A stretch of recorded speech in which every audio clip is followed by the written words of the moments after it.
Trump సుంకాల దెబ్బకు ప్రపంచ మార్కెట్లు కుదేలైపోయాయి. జపాన్ మొదలు అమెరికా దాకా అన్ని మార్కెట్లు దారుణంగా పతనమయ్యాయి. వాల్ స్ట్రీట్ మొదలు దలాల్ స్ట్రీట్ వరకు మార్కెట్లన్నీ బేర్మన్నాయి. రక్తపాతం జరిగిందా అన్నట్లుగా బ్లాక్ మండే రోజున సూచీలన్నీ ఎరుపెక్కాయి. అమ్మకాల హోరుతో సెన్సెక్స్ ఓ దశలో 5% వరకు నష్టపోయింది. ట్రేడింగ్ చివర్లో వాల్యూ బయింగ్ కొనుగోళ్లతో 1700 పాయింట్ల వరకు కోలుకొని 3% నష్టంతో 73,137 పాయింట్ల వద్ద ముగిసింది. నిఫ్టీ కూడా 742 పాయింట్ల నష్టంతో 22,161 పాయింట్ల వద్ద క్లోజ్ అయింది. మార్కెట్ల భారీ పతనంతో బీఎస్ఈలో నమోదైన కంపెనీల మార్కెట్ క్యాప్ ఒక్కరోజే 14 లక్షల కోట్లు తుడిచిపెట్టుకుపోయింది. 389 లక్షల కోట్లకు అది చేరింది. మార్కెట్ ప్రారంభంలో ఈ నష్టం 20 లక్షల కోట్లుగా ఉండగా మార్కెట్ క్లోజింగ్ సమయానికి కొంత కోలుకుంది.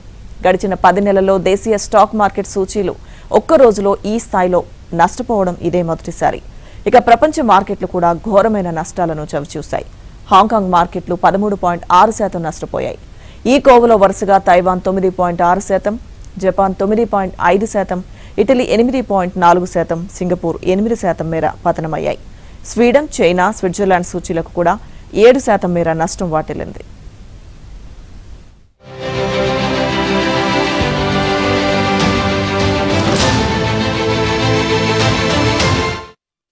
మార్కెట్ల పతనం ఇవాళ కూడా కొనసాగే సూచనలు కనిపిస్తున్నాయి. చైనా తన 34% ప్రతీకార సుంకాలను వెనక్కు తీసుకోకపోతే ఆ దేశం నుంచి దిగుమతయ్యే వస్తువులపై సుంకాలను ప్రస్తుతం 34 నుంచి 50% పెంచుతామని అమెరికా అధ్యక్షుడు డొనాల్డ్ ట్రంప్ తాజాగా హెచ్చరించారు.